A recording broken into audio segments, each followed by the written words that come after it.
Today I'm going to talk about 11 red flags to see if you are with a narcissist. Hi, I'm Nanette. Welcome back to Narcissism Exposed. So the first red flag is they'll make an excuse for any misfortune that has happened in his or her life. Why? Because number one, narcissists have no accountability for what they do. And number two, they don't want to look bad. So of course they're going to blame shift and say it was their fault. It was their fault. And then number three, they always have to feel like they're in the superior position. So any misfortune cannot possibly be their own fault. Like for instance, let's say they say their business failed. It's going to be some type of external reason why it failed and had nothing to do with him or her. Or let's say their marriage failed. They'll play the victim and, oh, it was because of what he did, or it was because of what she did. So you get where I'm going with that. So the bottom line is they cannot possibly show themselves vulnerable. The second red flag is where they are emotionally shallow.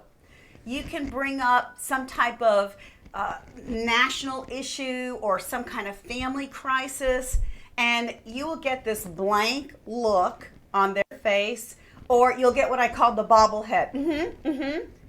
And this was my ex-narc, my previous ex-narc. So shallow emotionally, and when I would bring it up, he would get really red in the face and didn't know what to say, and his eyes would kind of bug out a little bit. And it's because, look, you cannot get from somebody what they don't have inside. So watch for that sign when you bring up some deep emotional topic. They will either change the topic or they will just have this blank look on their face. And a lot of it is because they just don't care about others. So they're kind of hollow on the inside.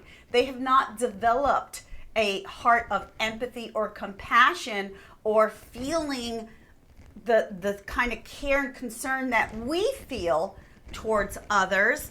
They don't have that. So again, don't expect from the narcissist what they don't have to give you. And the third red flag is the narcissist will avoid anything with true deep down meaning or purpose. And here I'm talking about true purpose and passion and meaning in life. And that's why the narcissist mimics or mirrors you, is because they don't have any genuine and authentic feelings towards anything with deep purpose. So they'll watch you like my ex-narc would do whenever I would express my passions and my purpose in life. He'd go, oh, I want that too. Oh, I want that too. So they'll mimic you, they'll repeat your words, they'll do some kind of, oh, I want to do in the future, I would like to save the world, or that kind of thing. You get what I'm saying here. So watch for that red flag. And this fourth red flag is huge. It is a big red flag. This one you cannot miss. Anytime any type of conflict needs to be handled, here's what you're going to get from the narcissist. You're going to get blame shifting. They're going to shame you, belittle you, and they'll even gaslight you and ghost you. So those are their prime tactics when it comes to handling conflict. Why? Because they have they don't want to reflect. They don't want to have any self-reflection or correction. So with self-reflection comes self-correction. No. So they're so full of shame and they're empty on the inside of any true character qualities. So in any type of conflict, you're going to get that whole list that I mentioned. And the fifth red flag is that the narcissist will hijack a conversation and then monopolize it. So what do I mean? Let's say you're sharing about you just got a promotion at work, or something fantastic just happened. You closed on a beautiful home. The narcissist they don't care, number one, about you and the things that matter to you. And they always want to one-up someone because they want to feel like they're in the superior position in their sick and twisted mind. So basically, they'll take over the conversation, interrupt you even, and then go off about some great thing they did, which is most times made up stuff. And they'll just continue on like that and brag about themselves. And I'm sure many, if not all of you, have experienced that, where you're sharing something deep about yourself and somebody interrupts and starts going off about themselves like that. And the sixth red flag is that you will begin to sense some type of hidden agenda here. Do not ignore this particular red flag because it builds on itself. So the narcissist sees just how much or how far they can push your autonomy, push your limits. So where, let's say in the beginning, he or she used words like, oh, do you think we could do this? Or what do you think about that? I really value what you say. Or, I was thinking about this, but I wanted to get your input.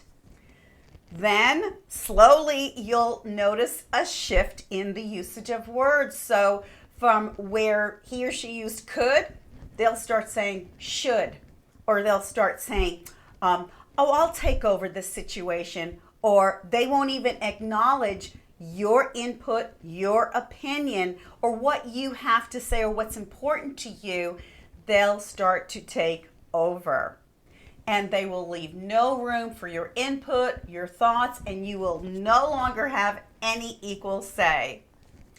And the seventh red flag is that the narcissist will be easily critical. So let's say you went out to dinner, right, with the narcissist, and he or she starts complaining about the waiter, and isn't the service so bad? And look at the food, it's mediocre. Or you go to see a musical or some type of performance, and they're complaining about how, oh, that's not very good. I've seen better. So they'll start criticizing others.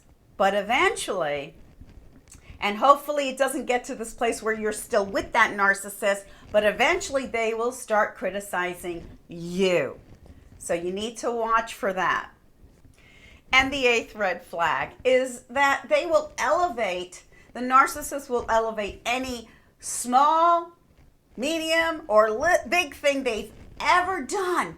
They'll just glorify anything and everything they've ever done while minimizing all of your accomplishments. And the ninth red flag is the narcissist will be, and here's a made up word, braggadocious. So what word do you hear as the root word there? Brag. And actually, because it's not an official word, but an unofficial word, if you will, I did look up the definition for this.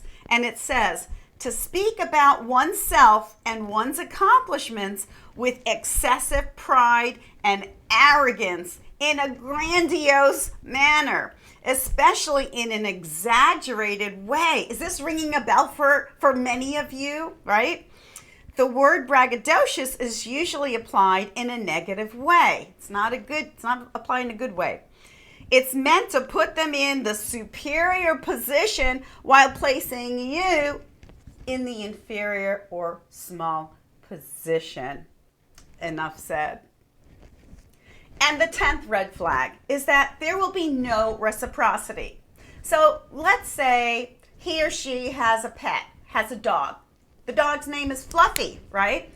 So they have to go out of town and they really need you to watch Fluffy for the entire weekend.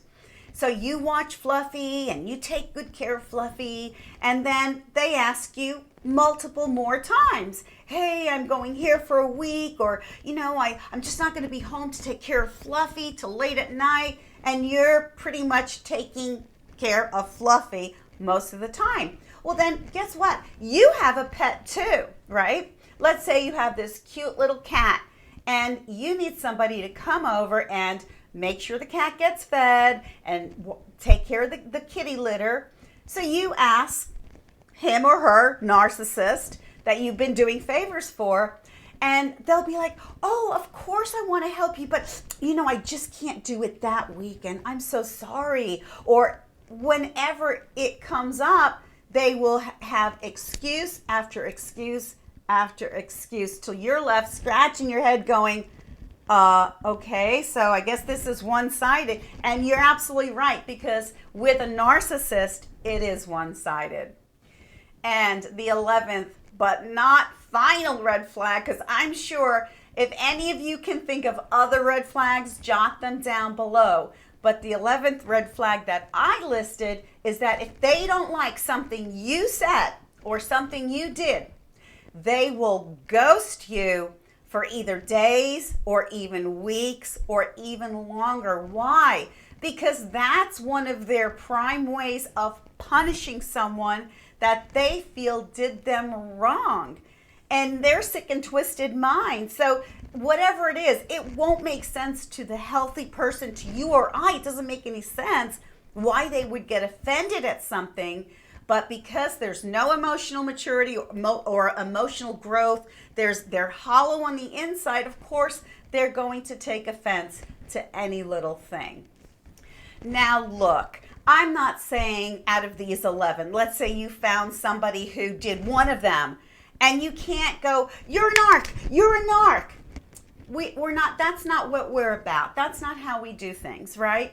So I call it collecting the red flags. So you see one red flag, we don't ignore it and go, oh, maybe it'll go away, and we don't like throw it away and go, well, it doesn't matter. So what we do is we collect these red flags, right? We collect them till we have, let's say, maybe half a dozen or so. Then we start to put the pieces of the puzzle together. And then you watch for consistency. How often does this occur? Is it continuous? Is it on a cycle?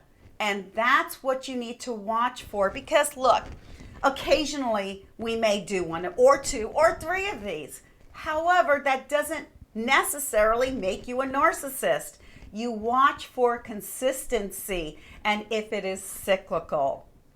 And this can be concerning, not just a narcissist, but any toxic person that has no consideration for you, your life, your thoughts, your opinions, your feelings. Cut them out, because look, you deserve somebody who values you, your life, and appreciates you. You don't need to tolerate bad behavior ever. And you should look for somebody who is just like you, who has the same core values, the same belief system, the same ethics, and the same boundaries, so that you can experience a beautiful and flourishing relationship together. And there's a great verse in God's word, and it's in Matthew chapter 7, verse 6, and it says, "Do not give what is holy to the dogs, nor cast your pearls, your beautiful, glorious pearls, before swine." Why? Because they will trample them under their feet. And if that's not enough, okay, and I want you to be thinking of the narcissist, if that's not enough for that swine to trample your beautiful, glorious pearls, they will turn around and tear you into pieces.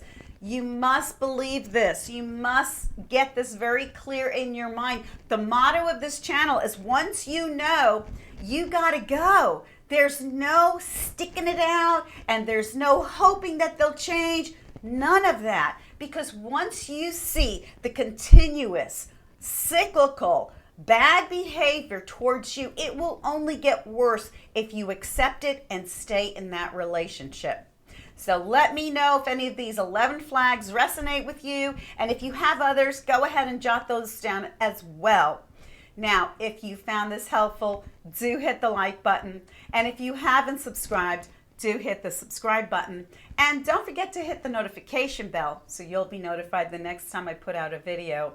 And until next time, walk in peace and be blessed in your hearts.